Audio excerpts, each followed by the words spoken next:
All right, we're back. This is actually the third podcast we recorded. The second one got a little too spicy, a little too personal, and so we decided not to release that one in its entirety. But this time we are back, and one of the things that Lizzie and I had talked about that we want to discuss is the first year of being parents, and not just through the lens of becoming parents, but also through the lens of like, how does it impact your relationship with one another? How does it impact your lifestyle? How does it impact every single thing? Because there's a lot of stuff that we've experienced that nobody told us about. And yet when we bring it up to our friends, they're like, oh yeah, definitely. I could have told you that. And it's like, well, why didn't you? And so we're going to shed some light on our experience. And I think it's really great that you are open to doing this. Mm-hmm. Yeah, happy to be back. And hopefully we can share this one. Okay, so I'm going to let you drive this one a little bit. What is one of the things that you learned in our first year of being parents that you think is relevant to this? Yeah, so after having Luca, we kind of had the discussion that I would be staying home full time. So I think one of the big things that we kind of had to set early on was good communication and setting like clear roles and responsibilities with each other because, I was transitioning to staying at home full time and you were still working. And, there were things that I was doing or wasn't doing, which then you had expectations that I would be doing now that I was staying home. And same thing, vice versa. So I feel like we had to have that conversation of, okay, what are the things that you were doing that I'm going to take on? And then also, how can you help me, even though I am staying home, keep the household running? Yeah, but we didn't have that conversation for a few months. Yeah, we did. And we did not. No, I know. Okay. Sorry. Yeah. So, not having that conversation really led us to there's a lot of resentment that was building up. Mm-hmm. I had resentment towards you because I would come home from work and you would be sitting on the couch because you were exhausted from watching Luca and getting the house ready and even sometimes getting dinner ready and doing a lot of things around the home. But all I saw was I just came home from a full day's worth of work and you were just sitting on the couch, and that was an adjustment for me. I was like, okay, well, so I'm just out here doing all this and the house looks like it's a disaster, and so I would get frustrated and you would hear that in me. And what was your response when I would say that to you? Like, what were you thinking? Because there's two stories going on before we had this conversation. Yeah. Yeah, I would get really angry with you. And then I think that would cause conflict or us to be kind of like nitpicky with each other. And we never really addressed the issue like right away. Stop touching that because you can hear it on the mic. Okay. Yeah, but you're right. We did get a little nitpicky with that. And when you start to couple that with sleep deprivation, and then you have sleep deprivation and you have this brand new world of you're trying to become a parent, or you're trying to figure out what type of parent you want to be. You're trying to take care of a kid, and now you layer on the stressors of the relationship. Things can go sideways pretty quickly. Yeah, for sure. Yeah, and I was like still getting up with Luca because I was nursing at the time. So I was getting up in the middle of the night, and you would be able to sleep through the night, and then I would be tired, and then you would come home and see me on the couch, and I'd get pissed, and I'd be like, well, this is literally like a 24-hour job. So I feel like we just kind of had to set those clear like roles and responsibilities in order for us to just have a better understanding of what each other was kind of responsible for, and then also what we can help each other with. Yeah, and a lot of times nobody talks about what the guy is going through, right? There's a lot of conversations about what the woman is going through and her experience as a mother. In our situation, you were breastfeeding, so Luca was tied to you, and so that creates this for anybody who is in the similar position, that creates this really interesting spot for us as the dad in the relationship, where there's not a whole lot we can do. All we can do is be in support of everything else that's going on. And that's going to look different in every household. But for us, it was a lot of, okay, Sergio, you are going to help keep the house clean. Okay, Sergio, you're going to get the bottles ready when we need to get the bottles ready. Or when there were times when you weren't breastfeeding because Luca wouldn't, do his thing. And I had to wake up in the middle of the night and I was feeding him with a syringe, right? Like I was always looking, after we had this conversation, for opportunities to support you. But prior to that, I think I was just an oblivious idiot. Yeah. Why do you think that? Well, and I don't, maybe I wasn't oblivious. I think, one of the things that I knew was going to happen, but I don't think I understood the magnitude of it, was that your life is going to change. Mm-hmm. Oh, yeah. And I knew that my life was going to change, but I didn't know to the extent of what was going to change. So I knew that there were going to be parts of, like, we can't just go out and do whatever we want. At a high level, I understood that. Mm-hmm. There are also parts of me that understood that, as a husband, our relationship was going to change. But I also didn't completely understood what that meant. Mm-hmm. And so I'm sitting there and I'm in this position where, Luca's sleeping and you're sleeping because you're tired for taking care of him, and he's a baby because that's what babies do. They sleep. And so I took advantage of that. I would go out and work, or I'd go out and run, or I would go out and try to do the things that I was doing before we had Luca. Mm-hmm. And what that would do is I would become really tired. And then when you needed my help, I was too tired to help. And so at some point you were like, hey, you need to make some changes here because it's not working. Yeah. Yeah, for sure. I feel like that kind of leads into the next lesson of just like compromise between the two of us. I think we definitely have a really good routine now, but in the beginning it was just really hard because I was still recovering and still nursing. So Luca was very much attached to me at all times. But like, compromise in our relationship means, you're getting up early in the morning to go to the gym so that when you come home, I can go to the gym. And that does mean, compromise on your side too, because you end up starting your work day a little bit later. But I'm really grateful for that because it means that I can work out, 5 days a week or whatever it looks like. And then I can feel better too. So I'm curious about this because there's been times when we've been in a conversation where you've gotten frustrated with me because of how early I start my day. Like it's almost like you have resentment towards me that I get to just start my day at this time and I have this time to myself. Where does that come from? I think it's just, I don't think it's resentment. I think I sometimes just get frustrated because it's so easy to get in like your day to day. You wake up, you work out, you take a shower, you go to work, and I'm home with Luca. And then you work late or whatever. We eat dinner. One of us is putting Luca to bed, and then the other person is showering. And then, like, by the time we're all done, we get like, sometimes we don't even get time to actually connect the two of us. So we just go to bed.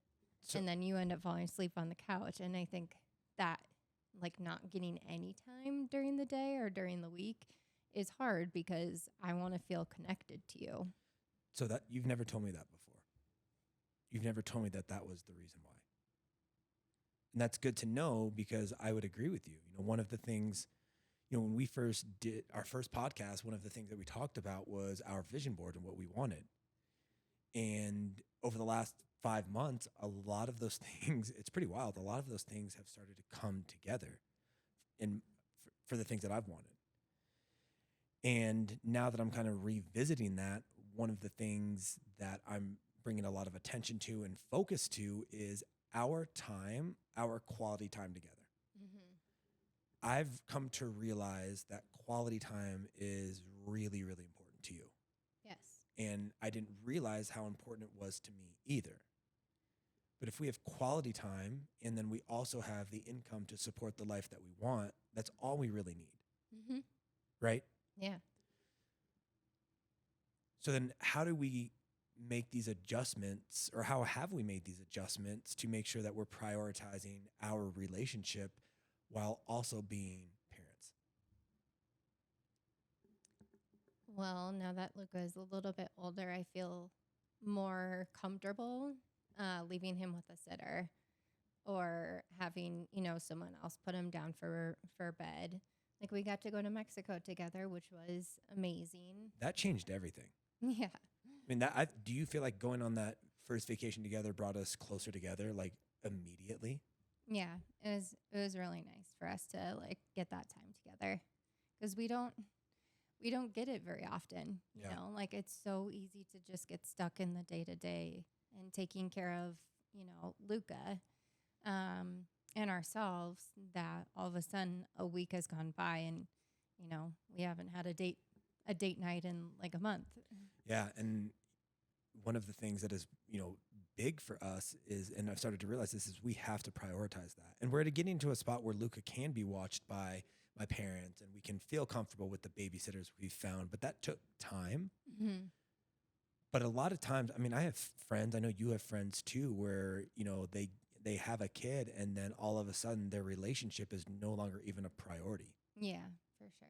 And I've watched as they have resentment towards one another, and it is concerning to me, not in a judgment way, but it's concerning to me to watch couples go through that because that's what their children are going to see. Mm-hmm. And so then comes the question, and I would love to know where you stand on this, is like, what relationship is more important? Like, which one do you prioritize more? Is it the relationship we have with Luca and raising him, or is it our relationship? I think it's both. But you have to pick one. I know it's both, but which one is more important? No, I don't have to pick one. Okay. I think it's both because obviously you have to raise your kid, but I also think that it's important for us to prioritize ourselves and each other. Because if we don't have like a strong bond, then Luca's going to see that and that's going to impact our relationship with Luca. So it's like this circle of like, It's like a chicken and the egg. yeah, like a chicken and the egg. But yeah, I think we just, in order for you to prioritize your relationship and yourself comes with a lot of compromise between the two of us. But then I think it also has to, like, you have to plan for that, Like, it's not like when we didn't have Luca or another child, like that. Like, we just can't go out on a date night and be like, hey, it's Tuesday. Do you want to go, get tacos and margaritas tonight? Like, we actually have to plan ahead to make sure that we can get someone to watch him. And yeah. So my stance is that I believe our relationship is the priority. Mm-hmm. Because without our relationship, then the relationship that we have with Luca can become compromised. If he doesn't have a good framework, if he doesn't see how our relationship interacts, the love between us, how we handle conflict and fighting, and if he doesn't see us together, and if we're not managing our energy well enough between each other, then that's going to impact him. Mm-hmm. If we just focused on him, but we neglected ourselves, well, then eventually, and we've experienced this, there becomes this point where the relationship starts to divide. And when it starts to divide, conflict rises. And when conflict rises, then you're constantly in this cycle of colliding with one another. Mm-hmm. And then that's all Luca would see. Yeah. So my opinion is that if we get our relationship right, that makes us better parents to him. Definitely. Yeah. Because when we're like on the same page with everything, it's just, I don't know, so many things are just a lot easier. What's another lesson that you picked up over the last year? I would like to turn that back to you. Tell me a lesson. All right, swapsies. I didn't realize how much of an impact that Luca would have on my life. It took a long time for me to feel any type of connection with him. Like, I saw him for the first day in the hospital, and like there's this immediate like, oh shit, we made you. This is amazing. But then I didn't feel like this deep connection with him. I knew that I loved him and I knew that I wanted him and I knew that I cared about him. But it wasn't like I didn't feel anything. There wasn't like this strong pull to him. And then around month 5, when he first smiled at me, it was game over. And since then, it's interesting how he's become a mirror to my emotions.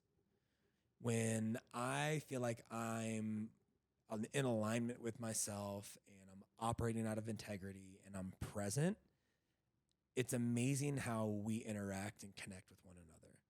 But when I'm on my phone or I'm carrying stuff from work with me and I'm not in the room, it's interesting to see how he responds with either crying or maybe having like a little bit of an outburst and just reacting to that.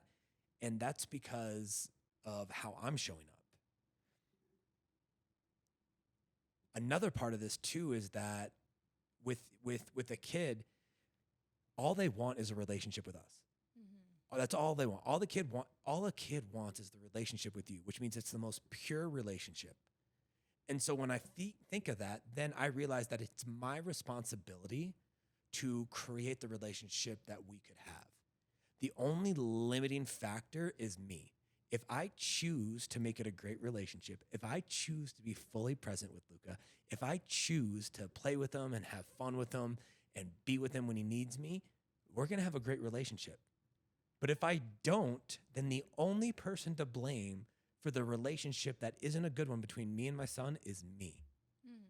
And so in that, there's a lot of power, and in that, there's also a lot of responsibility. Yeah, for sure. I think for me too, it brings up a lot of like fear, because as Luca gets older, like now I keep saying like now I feel like is when the real parenting begins, and getting comfortable with like not knowing what I'm doing. And that I think there, like in this day and age, there's so much information out there about like what you should say and what you should do. And that can be really overwhelming. And then I get in my head of like, oh, well, am I saying, the right thing, saying and doing the right things? 'Cause I guess my biggest fear is like having a kid that doesn't want to hang out with me when he gets older, like I want him to want to spend time with us. And so, Why do you want that so much? Because I want it too. I spend a lot of time with like I love hanging out with my parents. But I feel like that's been a constant theme for you of you really want him to hang out with us when he gets older. I'm just curious why. yeah, I just want to have a close relationship with my son and, hopefully our future children. I just want to be able to hang out with them. You see the other videos on social media of like you really only get 18 summers with your kids, and I think I guess how I would like to we would like to raise our kids is this balance between like sports and family activities of like what we want to do, but like what we enjoy doing right now, and hoping that our kids are going to enjoy the same thing so that we can just do that together. And I think it just goes back to like one of like my top love languages is quality time, like getting that quality time with you, with our children, with Luca. Like, I don't know. It's just how I fill my cup. Yeah, and something that you said there's like, yeah, I do hope that he likes some of the stuff we like. And then I also hope that there's things that he liked that we've never experienced that we learn to love. Yeah, for sure. Which is kind of a cool thing to know that this kid, who knows what he's going to be. Yeah. But as a dad, I want to expose him to as many things as possible so that he can start to choose. I also think a lot about, if he does get into sports, I just want him to have fun. Yeah. Like, I don't give it, like, the likelihood that he's going to go pro or even college level in anything is pretty low. And so knowing that, like, if he's going to do it, he's going to have fun along the way. And I've kind of made a promise to myself that if he wants to be great, he'll put in the work. And if he just wants to have fun, that's fine too. That it's not my life. Yeah, for sure. Yeah. I don't know. I think you kind of have to let him lead. So then, like, whatever he's doing, he's actually enjoying Yeah, it. absolutely. Yeah. So what other lessons have you learned? Um,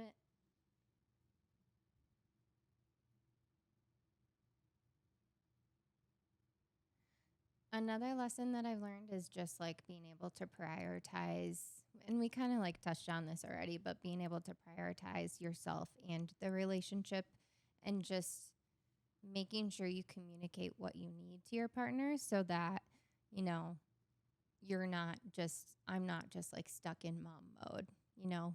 And like, so last weekend, I went to dance with some of the Broncos alumni, and that was so fun. And I think it's just so important for moms to remember like who they were and what they enjoyed doing before they had a kid, because it's so easy just to get like wrapped up in momming every day that you kind of lose yourself to that.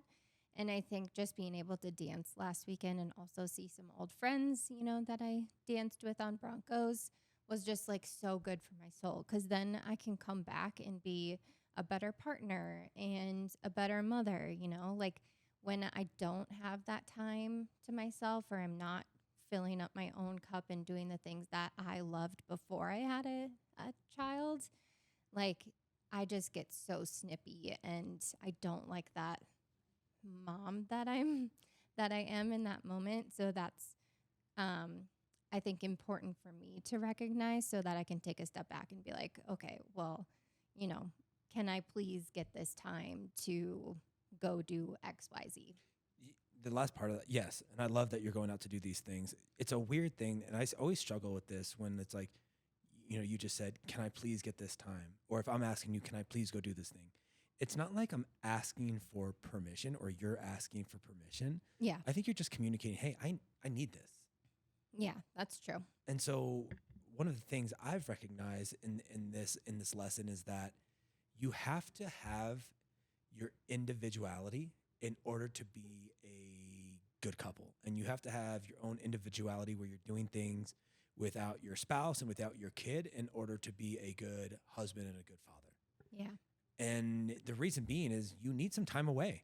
Yes. You need to miss me. I need to miss you. Mm-hmm. I need to be a completely just like gone to go do things that I want to do. In the same way, you need to do it the same way. And it can be very different. The frequency, the time of it, all of it. Yeah. I need it a couple times a year, Mm-hmm. really. And then I start a couple big ones throughout the year. And then I need a couple of times, you know, during the week where I go mountain biking and you get to go and do your stuff. So I think we're finding a balance there. But I think it's really important to tap into your friend group and make the effort to spend time with them, because you get different perspectives and you can have conversations with them about what you're struggling with, what's working, what's not. You get to kind of like relax and just kind of, you know, get back to kind of pre-kid you and go do some stuff and have fun. I think it's really important to keep doing as we continue to grow our family and enhance our relationship. Agreed. And I think the more time that I've gotten, you know, with friends that also have kids, like I've brought up things that I've, you know, struggled with in parenting. And then, you know, they are like, oh, yeah, like I've struggled with that too. And, you know, this is how I handle it. So I feel like when you're able to get that time with other friends, especially for me, like getting time with other moms, it just kind of normalizes the things that your kid may or may not be doing, and takes a little bit of the pressure, I feel like, off of myself to, you know, understand like this is not a unique problem, Yeah. you know.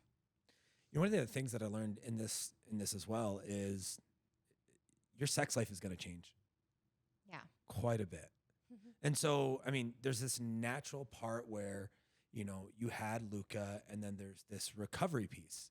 And the recovery piece, you know, I think it lasted like 9 or 12 weeks. It was a while. It was a while. And so, right, you're 12 weeks out of the game. You haven't really done anything except maybe kiss a little bit. And so then you step back into trying to be intimate with your wife. it's really awkward. Was it awkward for you?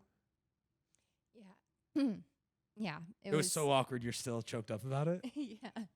Yeah. It was really awkward just because, I don't know, you just had this baby, like your body is different. Like you're not going to snap back in 12 weeks to what your baby or what your body was like pre-pregnancy.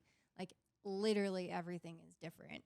And like how you feel is different, how you look is different. And so I think like for me, that made me feel really uncomfortable. Yeah. So let's get a little more uncomfortable and go a little bit deeper on this. No pun intended. But trying to get that sex life back, right? And so sex, in my opinion, in a relationship is a bloodline on whether or not the relationship is going to be a healthy one and has any longevity. If you're not having sex with your spouse regularly, your relationship is fucked. Your roommates. Yeah, your roommates at that point. And there will be seasons of life where it changes from time to time because of having a kids or something else. But if you're not regularly having a intimate connection with your spouse, the cards or the writing's on the wall. But getting back into this, what do you think was like one of the hardest things for us to do to kind of like find that rhythm again? Like, how did we get our groove back? I think it started with you being like, okay, this is a new week. Let's try and have like sex twice. And I think that kind of just helped us like get into a little bit more of a groove. Yeah, we almost had to, it sounds ridiculous, but we almost had to schedule it. Yeah, we did. And it sounds absurd, but it's one of those things where you start to, get into a little bit of a rhythm. And so you're like, it feels natural again. You feel like that connection again. Mm-hmm. And then, in doing it, you want to do it more often. Yeah, for sure. I think it definitely helped us like find a better groove. Yeah. Yeah. Because for 6 months there, it was rough. Yeah. And that's not it's not, it just is what it is. Yeah. And I was like, honestly, still healing. Yeah. I think there's this expectation that like, at least for women, that everything is going to go back to normal, within a few weeks. And that was not my case. I feel like once Luca turned 1, I really felt normal and like mentally, emotionally, physically wanting to have sex. Yeah. And as a guy, there's part of this where you have to be in tune with your partner. It's not just about sex. It's really about being able to connect with them on a deeper level. And so the changes that come along with the intimacy with one another because of having a kid really forces you to start to have some deeper conversations. Mm-hmm. I don't feel good in my skin. This doesn't feel comfortable. I don't want to do it tonight. And you have to be confident and grounded enough in who you are that if your wife says no, you're okay with it. And if you say no, she's okay with it. It's not like you're rejecting them. You might be rejecting them, which is a completely different conversation.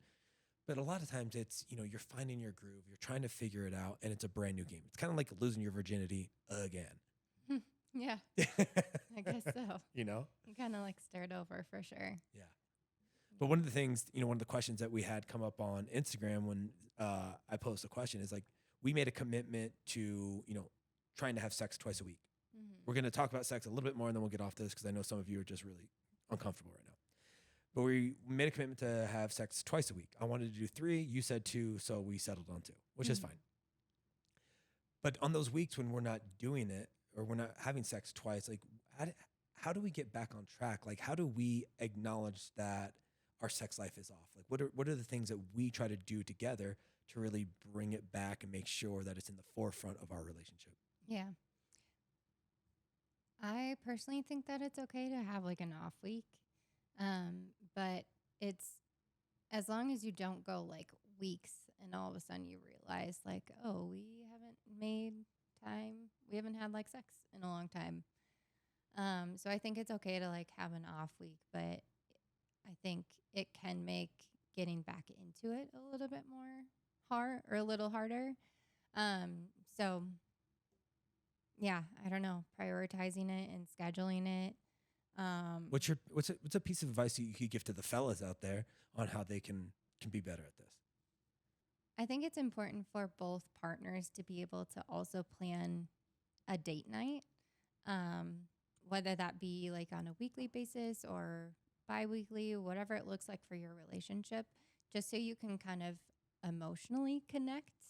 Because I personally, I think it's important to have the emotional connection before you want to have like the physical connection. Like the more emotionally connected we are, like the more I want to jump your bones, you know? So I think it's important for whether you do have a kid or you don't, just again, to be able to plan that time together for you guys to go out and do something fun that's out of the house. And I think what's beautiful about this too is like the emotional connection, like when it's leading up during the week and we're like flirting and we're having fun and we know we're getting ready to go on a date night. And then we go on the date night and we're just connected and we're vibing and we're laughing and maybe we're having a couple margaritas or whatever.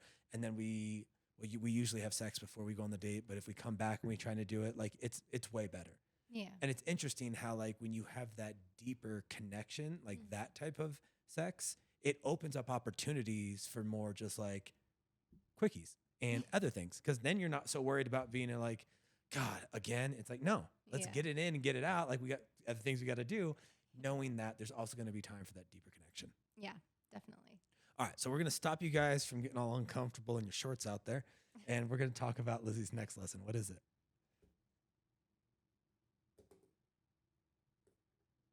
That's all I had. No. No? You got to think something else. I got to think of something else.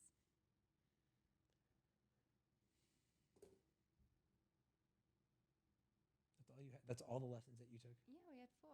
I Okay. figured I'd have 4 and you'd have a few. Okay. Well, I guess we'll wrap this. Did you have any more? Okay, so apparently we've already talked all about Lizzie's lessons. I think there's one other one that I want to talk about. Mm-hmm. So this one isn't so much a lesson about maybe the last year, but I do want to talk about the 9 months leading up to having Luca.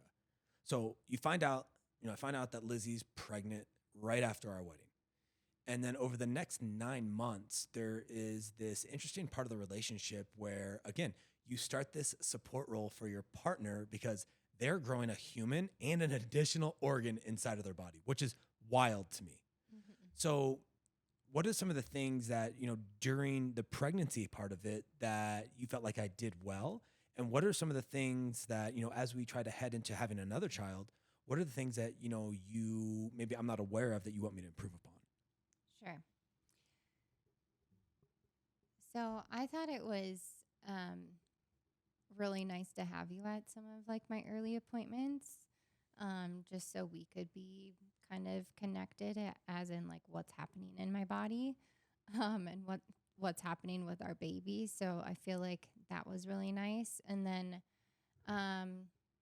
we had the conversation pretty early on of like what is work gonna look like after, after we have Luca. So I feel like being able for us to be able to get on the same page, but then also kind of plan for that, I felt like kind of set us up to go into, this new transition of having Luca and what life would look like after, like a little bit easier. Yeah.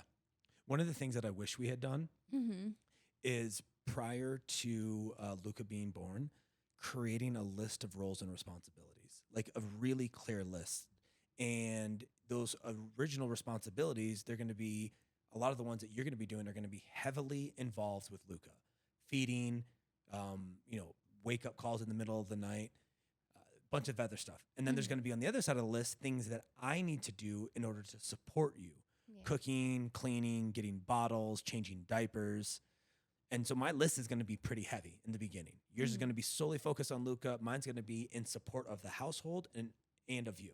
Yeah. And then around month 3, I wish we would have revisited that and then adjusted the roles and responsibilities. Yeah. And so based on where we were at that point of our relationship, those jobs, those responsibilities are going to change. And then we would do it again at month 6 and then probably at month 12, because one of the things that caused a lot of conflict in our relationship, well, I don't even say a lot of conflict, but one of the reasons that we continued to get into these tiffs, these fights, is because there was non-verbalized expectations from one another. Mm-hmm. And so with that, there's expectations of what I thought you were going to do.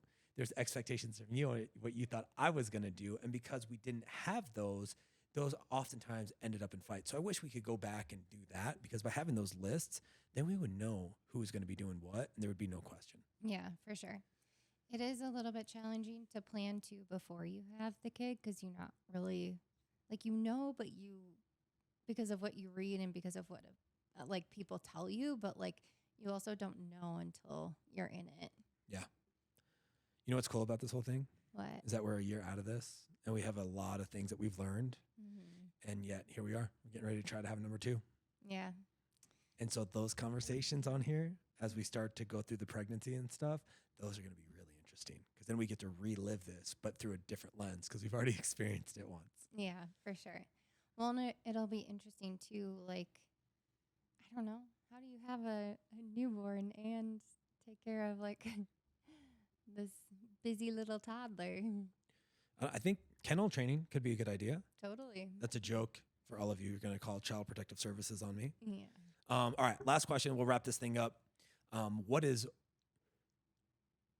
one thing that you wish somebody had told you about being a parent? Or what is one of the lies somebody told you that you now realize they weren't telling you the truth?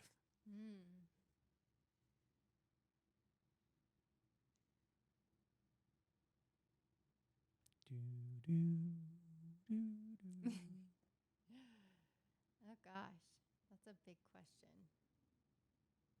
Can I ask you that? Yeah, after you answer it.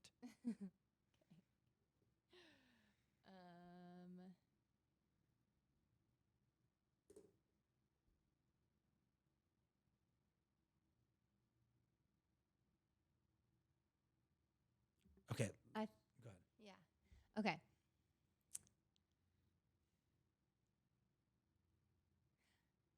I think there's this idea of like everyone thinks or knows, everyone like knows what they're doing automatically when they have a child, and that's totally not the case.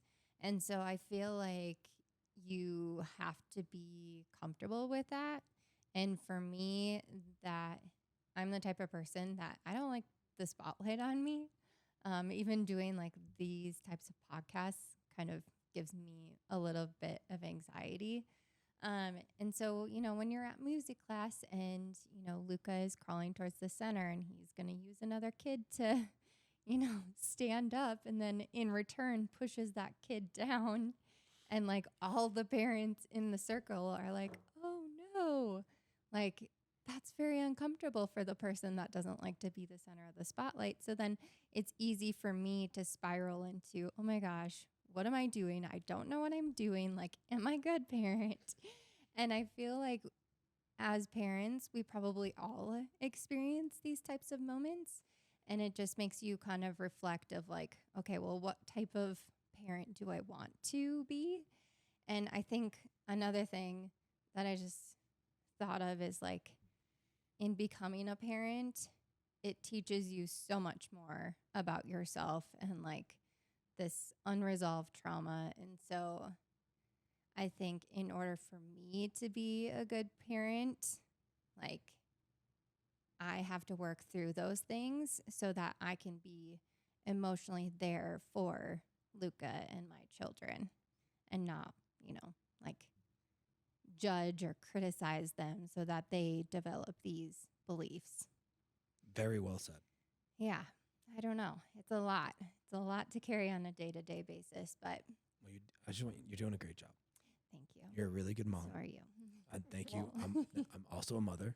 Hey, in this world, I could be a mom, apparently. I mean, who knew? Wrong timing. Yeah. What's one lesson for you? People said this was going to be the greatest thing that's ever happened to me.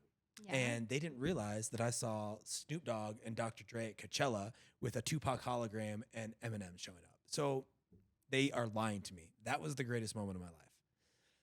Boo. No, I'm just kidding. One of the biggest lessons. Is that the question? Yeah. One of the biggest lessons. I think it also comes back to that it's my responsibility to heal myself and lead my son. that for him to become strong, independent, a critical thinker, confident in himself, it starts with how I show up. And so that's why I'm such a big proponent of continuing to invest in myself, becoming the best version of myself, really exploring who I am, what I stand for, and revealing the truest version of me. Because in that will allow him to be the truest version of him, because I won't be placing any expectations or unrealistic views on him. I'm just going to allow him to be whoever he is. Yeah, definitely. Cool. It's so important. This was a good one. It was. Awesome. Well, thanks Cool. for tuning in. If you found this helpful, share it with a family. Let me rephrase that. Mark this down. 43:15. If you found this useful at all, share it with somebody who you think would benefit from it. Don't forget to hit that subscribe button. We are simply just doing this because we are going through it and we have a lot of lessons that we want to share. But there are a ton of people who are either expecting or who are currently parents that could probably benefit from this. So share it with them. And thanks again for tuning in. We appreciate it. So until next time. See ya later.